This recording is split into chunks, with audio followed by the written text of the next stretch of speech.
नमस्कार। चलिए आज एक नजर डालते हैं सिर्फ एक दिन की बड़ी और अहम घटनाओं पर। और वो दिन था गुरुवार 9 अप्रैल 2026।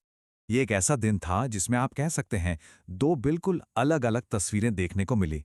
एक तरफ दुनिया में तनाव कम हो रहा था, तो दूसरी तरफ भारत के अंदर एक जबरदस्त सियासी हलचल मची हुई थी। तो आज हम इसी दिन को समझने की कोशिश करेंगे। पहले देखेंगे कि दुनिया में क्या हुआ, फिर भारत की राजनीति, अर्थव्यवस्था और फिर दिन की बाकी खबरों पर भी एक नजर डालेंगे। तो शुरुआत करते हैं पहली और सबसे बड़ी अंतर्राष्ट्रीय खबर से।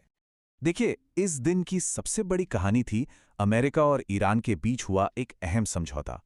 माहौल बहुत ज्यादा तनाव वाला था, लेकिन पाकिस्तान की मध्यस्थता से 2 हफ्तों के सीज फायर यानी युद्ध विराम पर बात बन गई।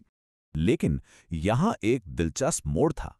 समझौते के बावजूद ईरान की तरफ से एक बहुत सख्त बयान आया, जिससे यह साफ हो गया कि ये शांति कितनी नाजुक थी। और इस एक डील का असर पूरी दुनिया पर पड़ा। भारत ने इसका स्वागत किया क्योंकि इससे हमारी एनर्जी सिक्योरिटी को फायदा होता। वहीं रूस और चीन ने यूएन में इस पर एक अलग ही स्टैंड लिया।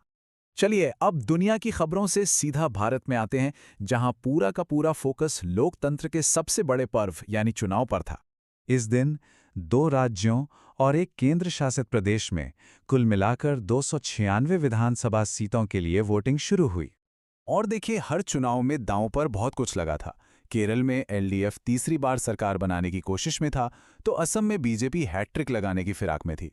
जाहिर है, चुनाव थे तो राजनीतिक बयानबाजी भी जोरों पर थी। बड़े बड़े नेता मैदान में थे, अपीलें कर रहे थे और अपने अपने हिसाब से चुनावी माहौल बना रहे थे। अच्छा, तो इन राजनीतिक हलचलों का असर अर्थव्यवस्था पर क्या पड़ रहा था? और क्या विज्ञान के मोर्चे पर भी कुछ हो रहा था? चलिए देखते हैं। देखिए, बाजार के लिए तो दिन की शुरुआत ही झटके के साथ हुई।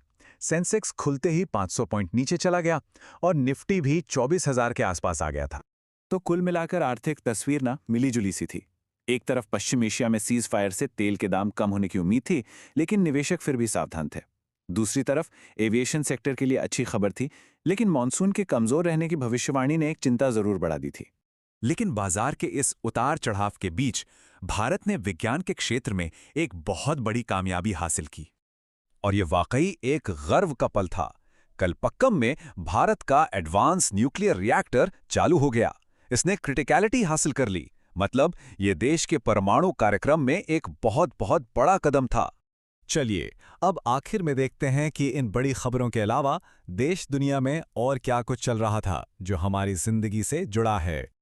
खेल की दुनिया में तो भाई आईपीएल का जबरदस्त रोमांच देखने को मिला। गुजरात टाइटंस और दिल्ली कैपिटल्स के बीच एक ऐसा मैच हुआ जिसमें सांसें थम गईं और जीत हुई सिर्फ 1 रन से। लेकिन इसी दिन राजनीति के गलियारों से एक दुखद खबर भी आई।